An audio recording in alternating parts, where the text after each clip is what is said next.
परिचय।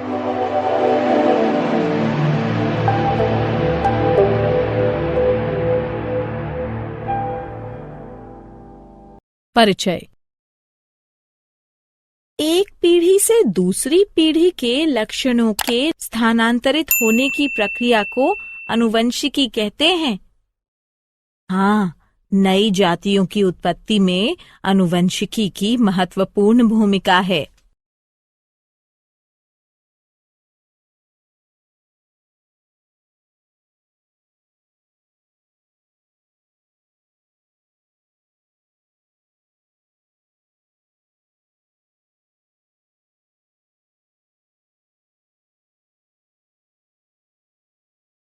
उद्देश्य।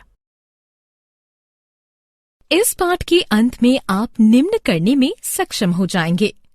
आनुवंशिकी को परिभाषित करना, जनन के दौरान रूपांतरण के संचयन को समझना, वंशागति लक्षणों को समझना, लक्षणों की वंशागति के नियम, मेंडल का योगदान को समझना, प्रभाविता के सिद्धांत की पहचान करना, विसंयोजन के नियम को समझना, स्वतंत्र अपव्यूहन के नियम को समझना, ये समझना कि लक्षण कैसे परिलक्षित होते हैं, लिंग निर्धारण की प्रक्रिया समझना,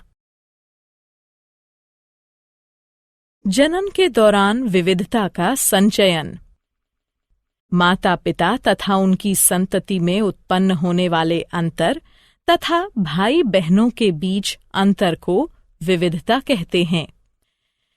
केवल वे विविधताएं वंशागत होती हैं जो जीवधारियों की जनन कोशिकाओं में दिखाई देती हैं।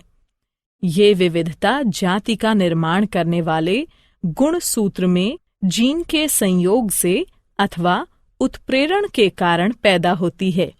माता पिता यानी जनक द्वारा प्राप्त वंशागत लक्षणों के कारण शारीरिक संरचना में समानता होती है तथा अंतर बहुत कम होते हैं, किंतु यौन क्रिया द्वारा जनन करने वाले जीवों के आगे आने वाली पीढ़ियों में विविधताएं उत्पन्न हो जाती हैं। एक ही माता पिता की दो संतानें समान नहीं होती। इससे संतति में अंतर उत्पन्न होता है। इस प्रकार प्रत्येक पीढ़ी के बाद विविधताओं के संचयन के कारण भिन्नता उत्पन्न होती है।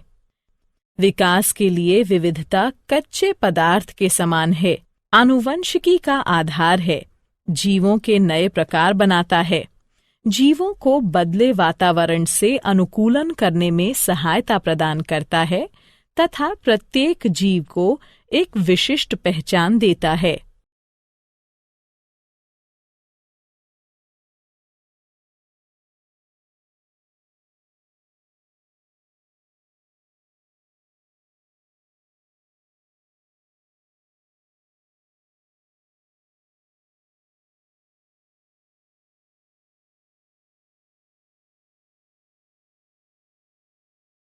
वंशागत लक्षण जो विशेषक व्यापक पदार्थों द्वारा नियंत्रित होते हैं तथा माता पिता द्वारा विरासत में प्राप्त होते हैं, वंशागत लक्षण कहलाते हैं।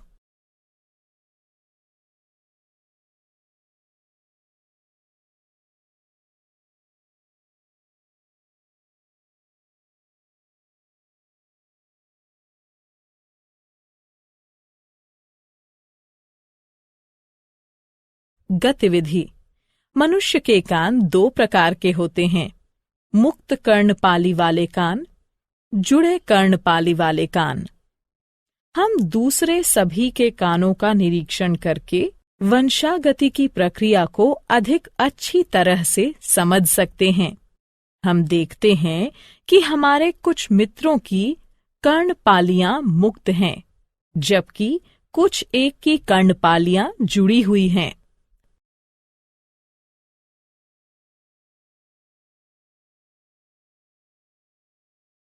लक्षणों की वंशागति के नियम, मेंडल का योगदान। लक्षणों की वंशागति के नियम इसलिए आए क्योंकि माता पिता दोनों समान रूप से आनुवंशिक पदार्थ डीएनए का योगदान बच्चे के लिए करते हैं। इस प्रकार प्रत्येक लक्षण माता तथा पिता दोनों के लक्षणों से प्रभावित हो सकता है। पीढ़ी दर पीढ़ी लक्षणों की वंशागति का अध्ययन करने के लिए ग्रेगोर जॉन मेंडल ने 1856 में 7 दृश्य विपरीत लक्षणों वाली मटर पर प्रयोग किए। तने की ऊंचाई, लंबे या बौने पौधे, बीज का आकार गोल या झुर्रीदार बीज, बीज का रंग हरे या पीले बीज, पुष्प का रंग सफेद या बैंगनी फूल, फली का आकार पूर्ण या सिकुड़ा, फली का रंग हरा या पीला, पुष्प की स्थिति अक्षीय या सिरा। एक लंबे तथा एक बौने पौधे के बीच क्रॉस कराया गया। इस प्रकार का क्रॉस जिसमें केवल एक ही लक्षण ज्ञात हो मोनोहाइब्रिड क्रॉस कहलाता है। पहली पीढ़ी में सभी पौधे लंबे थे, कोई भी बीज के लक्षण का नहीं था। दूसरी पीढ़ी में दोनों ही लक्षण संतति में 3/1 के अनुपात में परिलक्षित थे। इन प्रयोगों के आधार पर मेंडल ने 2 नियम प्रतिपादित किए: प्रभाविता का नियम, विसंयोजन का नियम।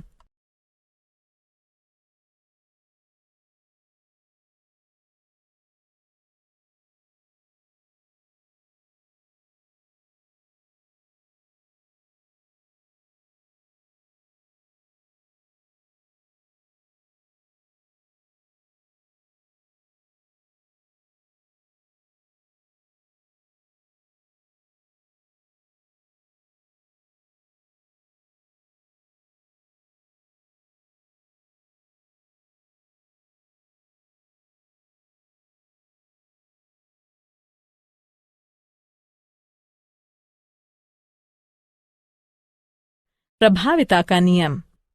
मेंडल ने कहा कि 2 विपरीत लक्षणों में से संतति में केवल एक ही लक्षण F1 पीढ़ी में परिलक्षित होता है। वे लक्षण जो कि प्रथम पीढ़ी में परिलक्षित हैं, अर्थात लंबाई, यह प्रभावी लक्षण है, जबकि जो लक्षण प्रथम पीढ़ी में परिलक्षित नहीं है, अर्थात बौनापन, तो ये अप्रभावी लक्षण है। विसंयोजन का नियम।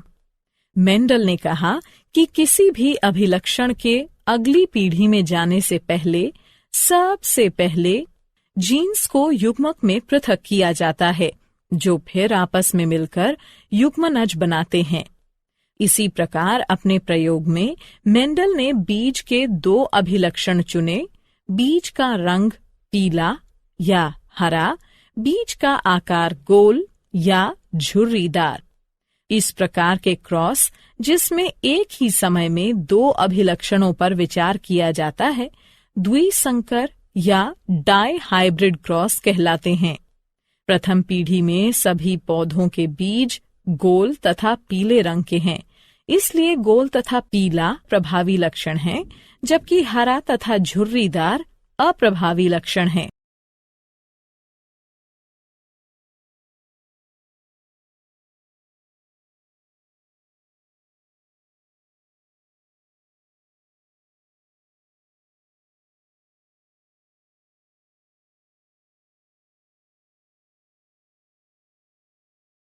गतिविधि। इस बात की पुष्टि करने के लिए कि पीढ़ी में बड़ा टी तथा छोटा टी लक्षण युग्म वास्तव में 1/2/1 के अनुपात में थे, हम F2 पीढ़ी को स्वयं क्रॉस कराकर F3 पीढ़ी उत्पन्न करेंगे। F3 पीढ़ी में हम देखते हैं कि शुद्ध लंबे बड़ा टी से केवल लंबे पौधे उत्पन्न होते हैं। शुद्ध बौने छोटा टी से केवल बौने पौधे उत्पन्न होते हैं, जबकि संकर लंबे बड़ा टी छोटा टी से उत्पन्न संतति 3/1 1 के अनुपात में होती है, 3 लंबे तथा 1 बौना। इस प्रकार हम ये निष्कर्ष निकाल सकते हैं कि लंबाई बौनेपन पर प्रभावी है। स्वतंत्र अपव्यूहन का नियम। जनक पीढ़ी में अभिलक्षण के स्रोत के परे अगली पीढ़ी में प्रत्येक अभिलक्षण स्वतंत्र रूप से वंशागत होते हैं। प्रत्येक जीन सेट डीएनए के एक अकेले धागे के रूप में नहीं, बल्कि स्वतंत्र टुकड़ों के रूप में होता है, जिसे गुणसूत्र कहते हैं। इस प्रकार प्रत्येक कोशिका में गुणसूत्र की 2 प्रतियां होती हैं, एक नर जनक तथा दूसरी मादा जनक के लिए। जाति के डीएनए के स्थायित्व को सुनिश्चित करने के लिए प्रत्येक गैमीट हर एक जोड़े के लिए एक गुणसूत्र लेता है जब 2 युग्मक संयोग करते हैं। लक्षण कैसे परिलक्षित होते हैं? प्रत्येक यूकेरियोटिक कोशिका में गुणसूत्र होता है जो डीएनए के लंबे धागों से मिलकर बना होता है। डीएनए में एक कोड होता है जो कोशिका को निर्देश देता है कि अगली पीढ़ी में कौन सा अभिलक्षण परिलक्षित होगा। डीएनए का वह भाग जिसमें अभिलक्षण का कोड होता है जीन कहलाता है। प्रत्येक कोशिका में गुणसूत्र की 2 प्रतियां होती हैं, पिता से 1 तथा माता से 1। प्रत्येक गैमीट माता पिता से 1 क्रोमोसोम लेता है। 2 गुणसूत्रों के मिलन पर अगली पीढ़ी में जाने वाले अभिलक्षणों की कुल संख्या नियत रहती है, जिससे डीएनए का स्थायित्व सुनिश्चित होता है।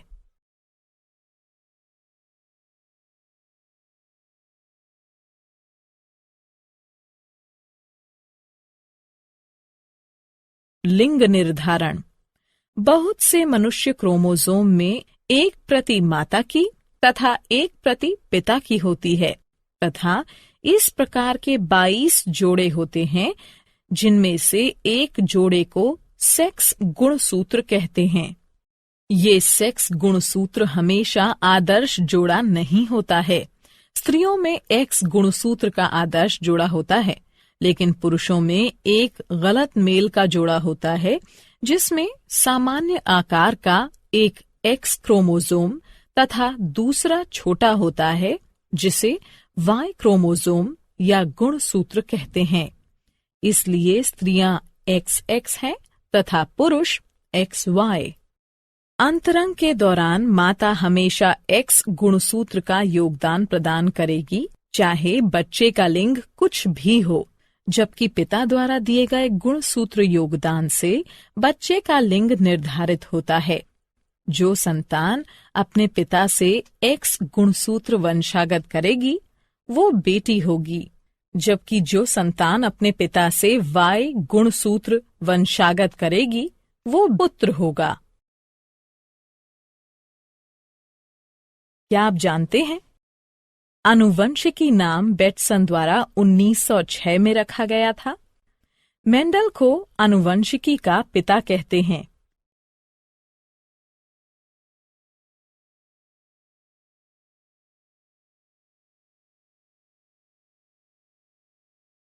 सारांश। आइए जो कुछ हमने सीखा है उसे संक्षेप में दोहराएं। पिछली पीढ़ी से वंशागति में एक मूलभूत शारीरिक संरचना तथा साथ में अगली पीढ़ी के लिए उपयुक्त बदलाव दोनों मिलते हैं। वंशागति के नियम उस प्रक्रिया का निर्धारण करते हैं जिससे लक्षण विश्वसनीयता पूर्वक वंशागत होते हैं। पिता तथा माता दोनों समान मात्रा में आनुवंशिक पदार्थ का योगदान बच्चे के लिए करते हैं। मेंडल ने अपने जनन प्रयोगों के लिए विपरीत अभिलक्षणों वाली 7 जोड़ी मटर का प्रयोग किया। F1 पीढ़ी में मोनोहाइब्रिड क्रॉस से मेंडल द्वारा प्राप्त सभी पौधे लंबे थे। F2 पीढ़ी में सभी पौधे लंबे नहीं थे तथा उनमें से 1/4 बौने थे। इन क्रॉस के द्वारा प्रभाविता नियम तथा संयुग्मों की शुद्धता या विसंयोजन नियम कार्यकारी हुआ। डाई हाइब्रिड क्रॉस में मेंडल को F2 पीढ़ी में 9:3:3:1 का अनुपात प्राप्त हुआ। इससे स्वतंत्र अपव्यूहन के नियम की खोज हुई। जीन डीएनए से बनते हैं जो लक्षणों की अभिव्यक्ति के लिए आवश्यक प्रोटीन का निर्माण करते हैं।